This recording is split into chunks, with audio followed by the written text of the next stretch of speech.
Hey friends of mine, this is step 2 in the Mastering Your Year series.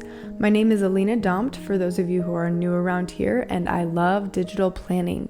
This is a 10-step series, and step 2 is devoted entirely to managing your time. This is essentially a quick and easy start to preparing for the year ahead, or perhaps you've just gotten your new planner and you'd like to start fresh. Right here is a great place to start. That being said, make sure to go back and watch the previous step if you haven't, so you are better prepared for this one. I would like to give you a little overview on the time management spreads.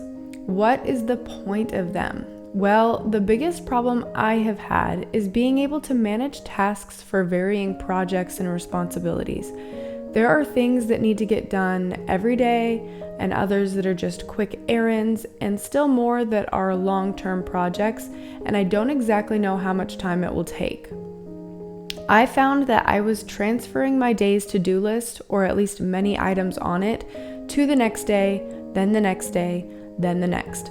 And after a while, I was frustrated because not only did I have to block out time in my schedule to get things done, I had to continue moving my to-do lists around so that they were easy to access. So this system for me was the remedy. In my calendar, I could block out time for a morning routine, and then come morning, I could click into my routine time management spread, use it, then leave that spread until I needed to return to it for the nap time routine or the bedtime routine. I could also block out time for my business in my calendar, then during that time pull out my business time management spread. I could have a daily to-do list to repeat every day, like posting on social media or responding to emails, and a list of one-off items like finishing a sticker kit, writing narration for a YouTube video, or fixing a page on my website. As you can see, I've started by opening my 2023 planner and my sticker book, and I'm taking the pre-sized task widgets and populating my spreads with them. The idea is to organize each page in a way that will exactly reflect my needs. So for the first page, this is my routine spread. I've included an example of my own daily routines on your time management page, but after I created it the first time, I realized that my lists didn't need to be so long, so I'm remaking it and shortening the lists to leave space for pictures, stickers, or other needs. I've included my morning routine, nap time routine, bedtime routine, and regular weekly events.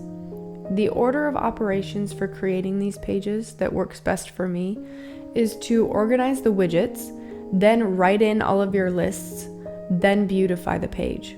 I think this step is so valuable because it helps to guide your eyes to sections of the page that you need, and it gives you a reason to come back to the page that will reduce your anxiety and allow you to feel more calm and excited about your to-do list.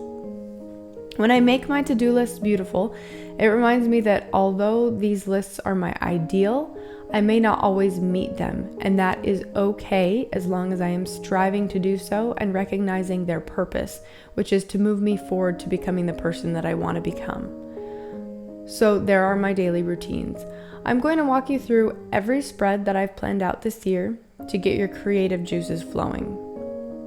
Next is my creative studio spread, my spread for this business. I'll begin with an everyday to-do list, things that must be repeated regularly. Then I want to include my list and due dates for the uploads you'll be receiving throughout the year. I'm also writing a list of ideas for other creative projects and including a list of maintenance items that needs to get worked on over time, as well as expenses for the business. And there we have it. Now, I knew I wouldn't have enough space to include what comes next, so I planned a completely new spread for this, my YouTube spread.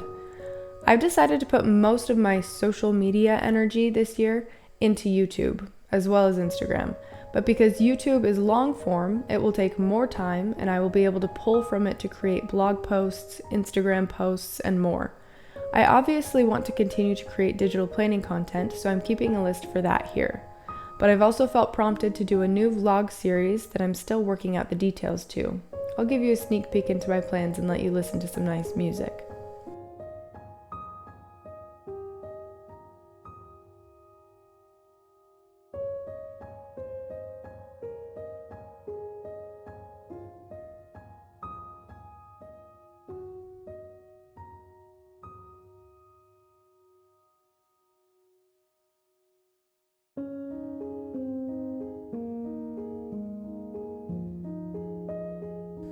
Moving right on to our fourth spread, I am doing a crafting spread. I have a ton of crafts that I'm working on, or rather that I have lined up, so I'm trying to keep track of them and to purposefully give myself time to work on them. This will coincide with two of my major goals for this year, which I'll cover more in step 3 of this series. So I feel that it is an important spread for me to have. This was another of the example spreads that I offered on the time management page.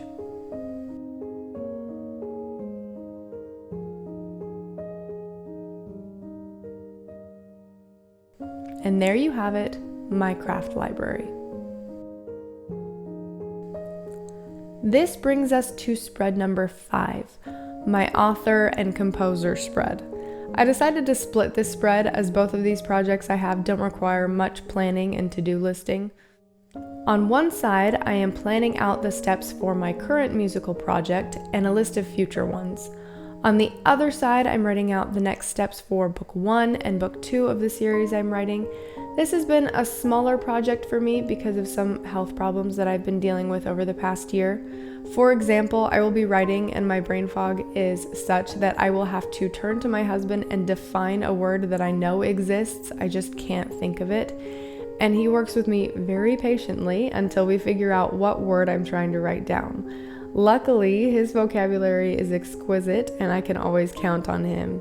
Regardless, it is a huge dream of mine to become an author, and although I'm struggling with it because of my health, I'm not taking it off the table of possibilities just yet.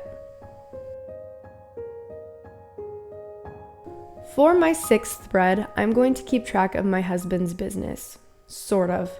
He's an attorney and he works for a firm.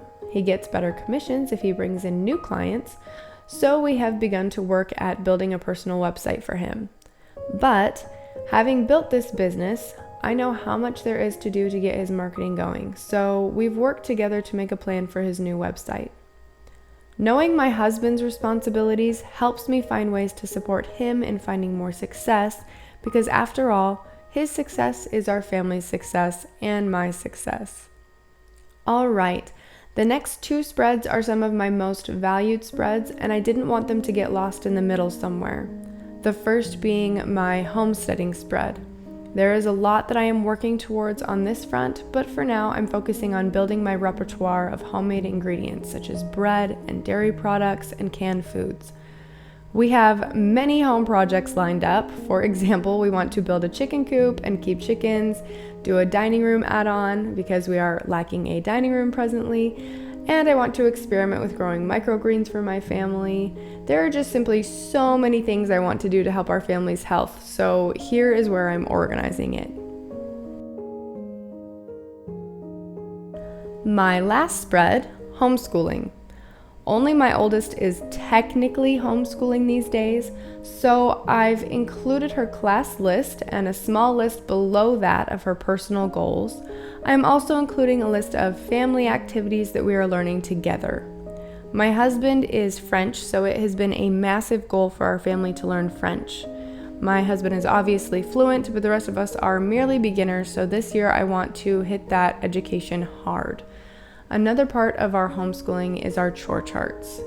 I have physical chore charts for my kids, and they earn fake money for their contribution to our household. However, recently I've only allowed them to pay for screen time with their quarters, so one of my goals is to brainstorm them a shop where they can have bigger things to save up for.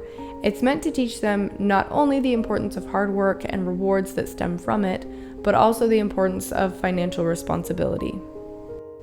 And that is it for step 2.